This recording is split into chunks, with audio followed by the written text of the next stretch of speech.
নমস্কার বন্ধুরা, আমি রুমিস রেসিপির আর একটা নতুন এপিসোডে আপনাদের সবাইকে স্বাগত।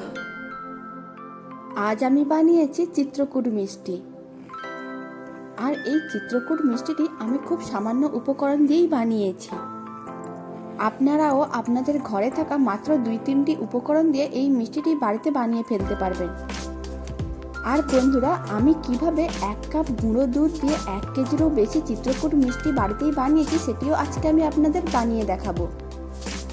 আপনারা দেখেই বুঝতে পারছেন যে চিত্রকূট মিষ্টিটি কতটা রসালো ও নরম তুলতুলে হয়েছে। আর আপনারা যদি এই পদ্ধতিতে চিত্রকূট মিষ্টিগুলো বানান তো আপনারাও অল্প উপকরণ দিয়ে অনেক বেশি মিষ্টি বাড়িতে বানিয়ে ফেলতে পারবেন। আর আপনারা এই মিষ্টিগুলো বাড়িতে বানিয়ে বাড়িতে আসা অতিথিদের আপ্যায়নও করতে পারবেন।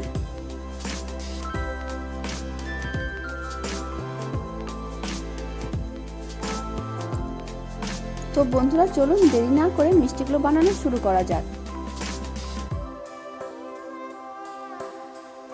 এখন আমি একটি মিক্সিং বোল নিয়ে নিয়েছি আর মিক্সিং বোলের মধ্যে দিয়ে দিচ্ছি 1 কাপ গুঁড়ো দুধ। এবার গুঁড়ো দুধের মধ্যে দিয়ে দিচ্ছি 1/2 কাপ ময়দা। তারপর দিয়ে দিচ্ছি 1 চামচ বেকিং পাউডার আর বেকিং সোডা দিচ্ছি 4 ভাগের 1 ভাগ আর দিচ্ছি 1 চামচ ঘি। এবার ঘিটিকে সমস্ত উপকরণের সঙ্গে ভালো করে মিশিয়ে নিচ্ছি। সমস্ত উপকরণগুলোকে হাত দিয়ে ভালো করে মিশিয়ে নিয়েছি। এবার আমি এর মধ্যে অল্প অল্প দুধ দিয়ে সমস্ত উপকরণগুলোকে একসঙ্গে আরেকবার ভালো করে মিশিয়ে নিচ্ছি। এখানে আমি অল্প অল্প দুধ দিয়ে সমস্ত উপকরণগুলোকে এইভাবে নরম করে মেখে নিয়েছি।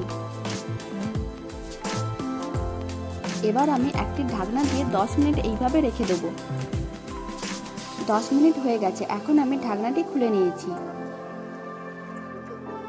আপনারা দেখুন 10 মিনিট পরে নরম ডোটির চিটচিটে ভাব চলে গেছে।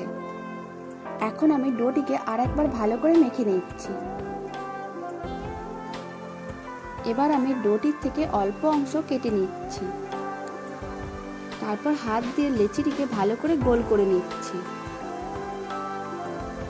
তারপর গোল করে নেওয়া লেচিটিকে দুটো হাতের মাঝখানে এইভাবে রেখে চ্যাপ্টা করে নিচ্ছি।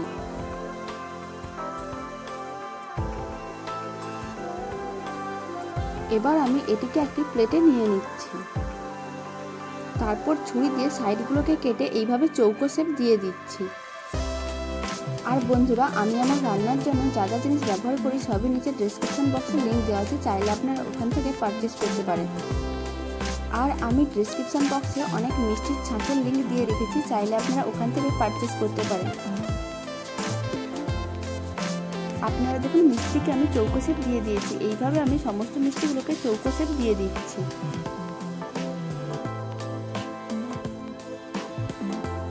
আপনারা দেখতে পাচ্ছেন যে সমস্ত মিষ্টিগুলো চৌকো শেপ দেওয়া হয়ে গেছে। এখন আমি কড়াইতে পরিমাণ মতন তেল নিয়ে নিয়েছি আর তেলটিকে হালকা গরম করে নিয়েছি। এই সময় আমি বানিয়ে রাখা মিষ্টিগুলো তেলের মধ্যে দিয়ে দিচ্ছি। এই সময় মিষ্টিগুলোকে কিন্তু এইভাবে মিডিয়াম টু লো ফ্লেমেই ভাজতে হবে। খুব হাই ফ্লেমে মিষ্টিগুলো ভাজলে মিষ্টিগুলো কিন্তু বড় হবে না, সাইজে অনেকটা ছোট হয়ে যাবে।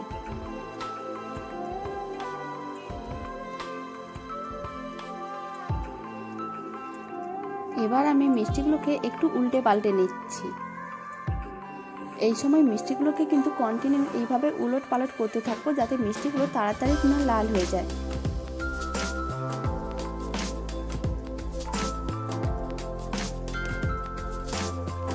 আপনারা দেখুন মিষ্টিগুলো কিন্তু ফুলে সাইজে অনেকটাই বড় হয়ে গেছে। এইভাবে মিডিয়াম টু লো ফ্লেমে মিষ্টিগুলো ভাজলে মিষ্টিগুলো ফুলে যায়, যার ফলে মিষ্টিগুলো খুব নরম তুলতুলে হয়। 2 মিনিট এইভাবে ভাজার পরে মিষ্টিগুলো কিন্তু হালকা লাল হয়ে গেছে। এই সময় আমি মিষ্টিগুলোকে আরেকটু গোল্ডেন ব্রাউন করে ভেজে নিচ্ছি। আপনারা দেখুন মিষ্টিগুলো গোল্ডেন ব্রাউন করে ভাজা হয়ে গেছে। এবার আমি মিষ্টিগুলোকে তেলের থেকে তুলে নিচ্ছি।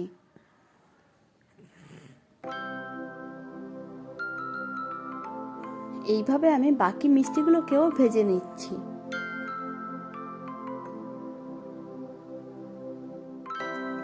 ঠিক একইভাবে মিডিয়াম টু লো ফ্লেমে মিষ্টিগুলোকে গোল্ডেন ব্রাউন করে ভেজে নেব। এই মিষ্টিগুলো গোল্ডেন ব্রাউন করে ভাজা হয়ে গেছে। এখন আমি মিষ্টিগুলোকে তেলের থেকে তুলে নিচ্ছি। এখন আমি কড়াইয়ের মধ্যে দিয়ে দিচ্ছি ওই কাপেরই 1 কাপ চিনি।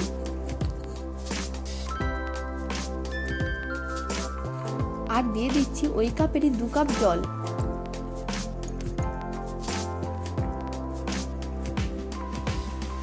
এখন দিয়ে দিচ্ছি 2টো এলাচ। এখন আমি ফ্লেমটিকে হাই করে দেবো আর চিনিগুলো মেল্ট হওয়ার জন্য অপেক্ষা করব। আপনারা দেখুন চিনিগুলো ভালো করে মেল্ট হয়ে গেছে। এখন আমি চিনি শিরাটিকে আরেকটু ফুটিয়ে নিচ্ছি। চিনির শিরাটি ভালো করে ফুটে গেছে। এখন আমি চিনির শিরার মধ্যে দিয়ে দিচ্ছি আগে থেকে ভেজে রাখা চিত্রকূট মিষ্টিগুলো। এবার আমি চিনি শিরার চিত্রকূট মিষ্টিগুলোকে একটু উল্টে পাল্টে নিচ্ছি। এবার আমি কড়াইয়ের ঢাকনা দিয়ে ফ্লেমটিকে বন্ধ করে দিচ্ছি আর এইভাবে 30 মিনিট রেখে দিচ্ছি। 30 মিনিট হয়ে গেছে। এখন আমি কড়াইয়ের ঢাকনাটি খুলে নিচ্ছি। আপনারা দেখুন মিষ্টিগুলো কিন্তু সাইজে অনেকটাই বড় হয়ে গেছে। আর আপনারা দেখুন মিষ্টিগুলো কিন্তু খুব ভালোভাবে চিনি শিরাটিকে সোক করে নিয়েছে।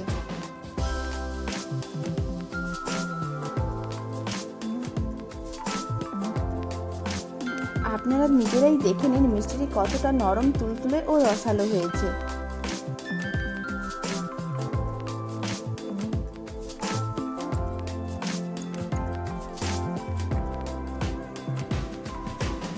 এবার আমি কয়েকটা মিষ্টিকে একটি প্লেটে নিয়ে নিয়েছি। এবার আমি মিষ্টিগুলোকে একটু সাজিয়ে নিচ্ছি। তার জন্য মিষ্টিগুলোর উপরে দিয়ে দিচ্ছি সিলভার পেপার।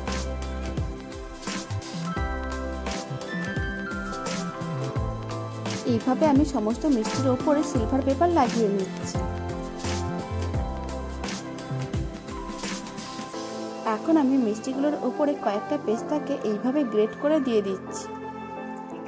এটা কিন্তু একেবারে অপশনাল, আপনারা চাইলে নাও দিতে পারেন, আর না হলে আপনাদের পছন্দ মতন ড্রাই ফ্রুটস এর উপরে গ্রেট করে দিতে পারেন।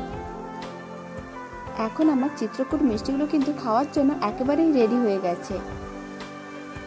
আপনারা দেখেই হয়তো বুঝতে পারছেন যে মিষ্টিটি দেখতে যতটা সুন্দর হয়েছে খেতে কিন্তু তার থেকেও বেশি সুন্দর হয়েছে। আর দেখুন মিষ্টিটি যতটা নরম তুলতুলে ঠিক ততটাই রসালো হয়েছে। ঠিক একই পদ্ধতিতে আপনারা যদি এই মিষ্টিটি বাড়িতে বানান তো আপনাদেরও মিষ্টি এইভাবে নরম তুলতুলে ও রসালো হবে। আর এই চিত্রকূট মিষ্টিটি খেয়ে কারোর বোঝার উপায় থাকবে না যে মিষ্টিটি বাড়িতে বানানো না দোকান থেকে কেনা।